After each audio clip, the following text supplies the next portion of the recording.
Marte não será como a Terra, um território de perigosas disputas geopolíticas que acontecem guerras.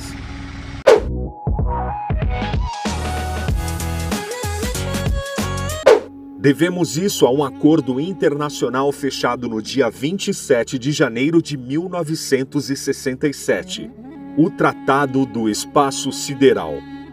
Esse pacto baniu a instalação de armas de destruição em massa para além do nosso próprio planeta e estabeleceu que o espaço é terra de ninguém e é de todo mundo.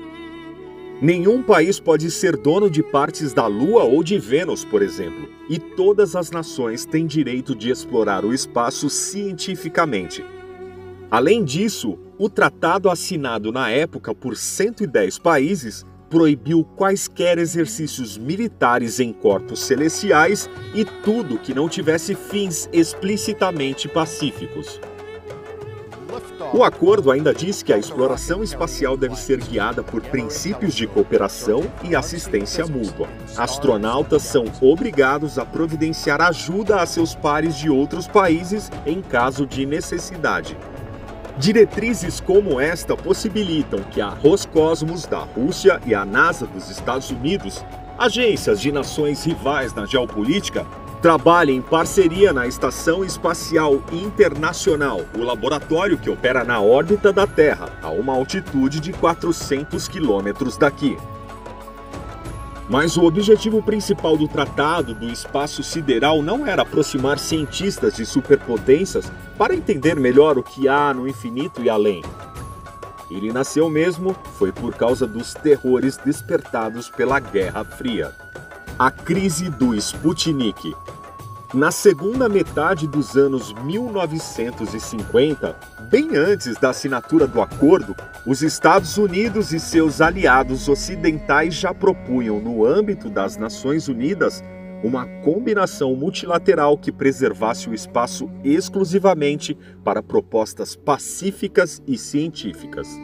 Mas porque justamente os americanos, então com fama recente de vitoriosos em duas grandes guerras, se preocupariam tanto na época com a paz universal? A resposta estava em Moscou. Os soviéticos assombraram o Ocidente quando, em 1957, foram os primeiros a mandar com sucesso um satélite artificial para a órbita do nosso planeta, o Sputnik. Ter um fruto da ciência do Homo sapiens flutuando acima da gravidade terrestre, abrindo caminhos para a experiência humana através do cosmos, deveria ser motivo de celebração.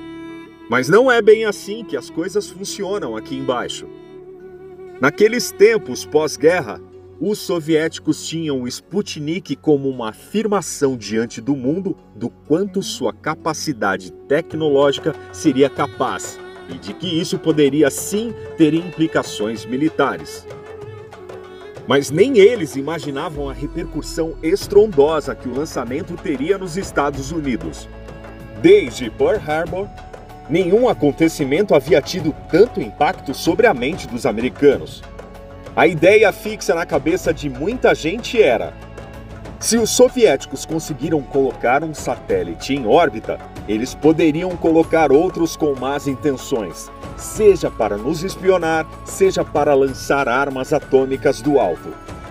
Para se ter uma ideia, somente em outubro de 1957, mês do lançamento do Sputnik, o New York Times dedicou 279 artigos a questões relacionadas ao satélite. A mídia mais sensacionalista não se restringia a reproduzir as preocupações da opinião pública. Também forçava a barra para gerar histeria e assim, claro, vender mais jornal. John Kennedy, que se tornaria presidente dos Estados Unidos em janeiro de 1961, quando os russos já haviam mandado 3 cachorros para o espaço, dos quais 2 retornaram à Terra com segurança, declarou: se os soviéticos controlarem o espaço, eles podem controlar a Terra. Assim como em séculos passados a nação que controlava os mares dominava os continentes. A crise do Sputnik, na prática, foi o verdadeiro início do que conheceríamos como corrida espacial. Foi o que 12 anos depois acabaria por colocar astronautas caminhando em solo lunar. a maior resposta americana às seguidas conquistas dos soviéticos nessa disputa e que ainda na época gerou as preocupações que seriam os alicerces do Tratado do Espaço Sideral. Um empate bom para todo mundo. De início, os soviéticos rejeitaram o tratado. Afinal, se alguém teria chance de dominar o espaço na época e ameaçar os seus rivais, as evidências apontavam para eles. No mesmo período em que o Sputnik ganhava as manchetes do mundo, a União Soviética também lançou o primeiro míssil balístico intercontinental da história, com alcance de 8.000 quilômetros, o R-7. Não parecia interessante aceitar novas regras num jogo em que estavam ganhando. Mas em uma década as coisas mudaram. Um ano após o lançamento do satélite comunista, os Estados Unidos criaram a NASA, deram à conquista do espaço uma prioridade que ainda não existia e colocaram uma pulga bem grande atrás da orelha dos soviéticos. A concorrência foi forte. Menos de um mês após o voo histórico de Yuri, o projeto Mercury já colocava o primeiro americano no espaço, o astronauta Alan Shepard. E em maio de 1961, o presidente John Kennedy pediu apoio ao Congresso para o que viria a ser um projeto ainda mais ousado, o Apollo, enfatizando a importância do programa para a segurança nacional diante dos avanços soviéticos. Deu certo. Em setembro de 1962, diante de uma multidão no estádio da Universidade Rice, no Texas, Kennedy fez um discurso que entraria para a história por uma frase marcante: "Nós escolhemos ir para a Lua."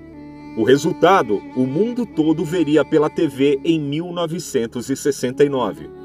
Ou seja, 10 anos após o Sputnik, a União Soviética já tinha motivos suficientes para temer o que os seus rivais na Guerra Fria poderiam aprontar no espaço. Seguindo a mesma lógica que evitou até hoje um conflito nuclear, de quem atirar primeiro também terá o seu país transformado em vapor e cinzas, os soviéticos finalmente toparam a ideia de um acordo que proibisse desenvolvimentos bélicos fora do nosso planeta. E assim, em 27 de janeiro de 1967, o Tratado do Espaço Sideral foi aberto para assinaturas em Moscou, Washington e Londres. E o Sistema Solar foi poupado de um Star Wars da vida real.